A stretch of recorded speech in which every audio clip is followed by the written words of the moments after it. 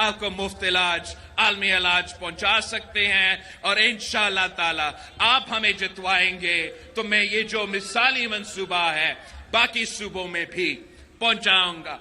آخر اگر ہم الیکشن لڑ رہے ہیں تو اس لیے لڑ رہے ہیں کہ جو قائد عوام کے کارنامے تھے، جو شہید محترمہ بینظیر بھٹو کے کارنامے تھے، جو صدر زرداری کا کامیابیاں تھے، ہم چاہتے ہیں کہ ان کا وہ جاری رہے، چاہے وہ ہمارا 18ویں ترمیم ہو، چاہے وہ ہمارا NFC ایوارڈ ہو۔ باقی جماعتیں کے موقف یہ ہو سکتا ہے کہ یہ اس کو واپس کر دیں گے، مگر یہ قائد عوام شہید ذوالفقار علی بھٹو کا دیا ہوا آئین ہے۔ پاکستان پیپلز پارٹی انشاءاللہ تعالی حکومت بنا رہا ہے، ہم حکومت بنا کے اس آئین پہ عمل درآمد کریں گے، آپ کو اپنا حق پہنچائیں گے، کوہاٹ کو ان کا حق پہنچائیں گے، ان کا رائلٹی کا حق، آپ کا گیس رائلٹی کا حق، پورا پختونخوا میں نیٹ ہائیڈل پروفٹس کا جو آپ کا حق ہے، ٹوبیکو سیس کا جو آپ کے حق ہے، جو آپ نے وسائل ہے آپ کو مالکی دلوانا ہے۔ یہ مطلب تھا 18ویں ترمیم کا، اور اس پہ نہ عمران خان نے عمل درآمد کی، نہ نواز شریف صاحب نے عمل درآمد کی۔ انشاءاللہ تعالی آپ کا حکومت بنے گا تو ہم اصل ڈیولیوشن پہ عمل درآمد کر کے آپ کو اپنے حق پہنچائیں گے۔ ساتھیوں، آپ نے سنا ہوگا کہ اتنے سالوں بعد، جو 12 سال پہلے صدر زرداری نے صدر ہوتے ہوئے ایک ریفرنس بھیجا تھا سپریم کورٹ آف پاکستان کو کہ قائد عوام شہید ذوالفقار علی بھٹو کا جو قتل کا کیس ہے اس کو ریویو کیا جائے، اور اب ٹھیک 12 سال بعد آخر وہ کیس لگ گیا ہے۔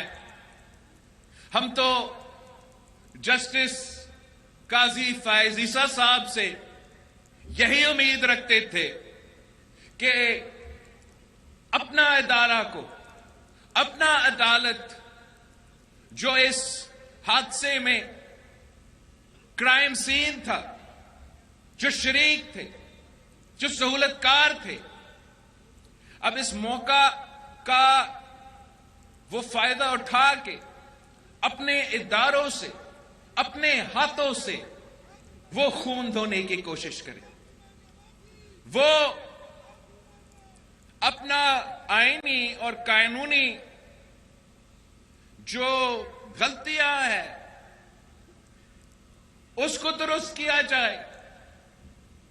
مگر ہم صرف یہ نہیں امید رکھتے کہ اس کیس کے بارے میں جو پورا پاکستان کو معلوم ہے کہ قائد عوام بے قصور تھا، وہ تو ہم سمجھتے ہیں ضرور آپ اس قسم کا فیصلہ دے ہی دیں گے انشاءاللہ تعالی، مگر ساتھ ساتھ قوم کو بتانا پڑے گا کہ اس جرم میں سہولت کار کون تھے، قوم کو بتانا پڑے گا کہ اس قتل میں ملوث کون تھے۔ عامر ضیاء سے لے کے ان جج صاحبان جو سہولت کار تھے، ان لائرز جو سہولت کار تھے، ان سیاستدان جو سہولت کار تھے، وہ اس ملک کے مجرم ہیں۔ اور اب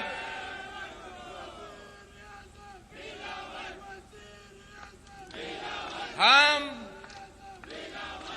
انصاف کا امید رکھتے ہیں کہ نہ صرف قانونی لحاظ سے انصاف کیا جائے گا، مگر تاریخ سے انصاف کیا جائے گا، بتایا جائے گا پاکستان کے عوام کو کہ آپ کا قائد عوام کو کس سازش کے تحت نکالا گیا، بتایا جائے گا پوری دنیا کو کہ مسلم امہ کا قائد کو پھانسی پہ کیوں چڑھایا گیا۔ اور اگر انشاءاللہ تعالی ہمارا اس کوشش کامیاب ہو جاتا ہے تو انشاءاللہ تعالی یہ جو سنگین واقعہ ہے، جو تاریخی واقعہ ہے، اگر عدالت اپنی طرف سے اس ایشو کو ایڈریس کر دیتی ہے تو پاکستان کے عوام میں وہ امید آ جائے گا کہ اگر آخرکار قائد عوام شہید ذوالفقار علی بھٹو کو، اس آئین کا بانی کو، اس ایٹم بم کا بانی کو، اس ملک کے عوام کا قائد کو اگر انصاف دیا جاتا ہے تو شاید اس ملک کے عوام بھی آپ پہ بھروسہ کرے، شاید اس ملک کے عوام بھی یہ امید رکھے کہ آخر ان کو انصاف دیا جائے گا۔ میں آپ سب کا شکر گزار ہوں کہ آپ آج بھی پاکستان پیپلز پارٹی کے ساتھ کھڑے ہیں، اور انشاءاللہ تعالی کامیابی آپ کی ہوگی، کامیابی تیر کی ہوگی، جیت عوام کی ہوگی۔ یہ سلسلہ جاری رہے گا، ہم رکیں گے نہیں، ہم بھاگیں گے نہیں، ہم عوام کے پاس جائیں گے، اپنے منشور کے بارے میں بتائیں گے اور عوام پہ یقین رکھیں گے، عوام پہ بھروسہ کرتے ہیں، عوام پہ ہمارا مستقبل کے قسمت کے فیصلے کرنے پہ ہم بھروسہ رکھتے ہیں۔ اس لیے ہمارے قائد نے ہمیں سکھایا تھا کہ طاقت کا سرچشمہ عوام ہے، طاقت کا سرچشمہ عوام ہے، طاقت کا سرچشمہ عوام ہے۔ آپ سب کا بہت شکریہ۔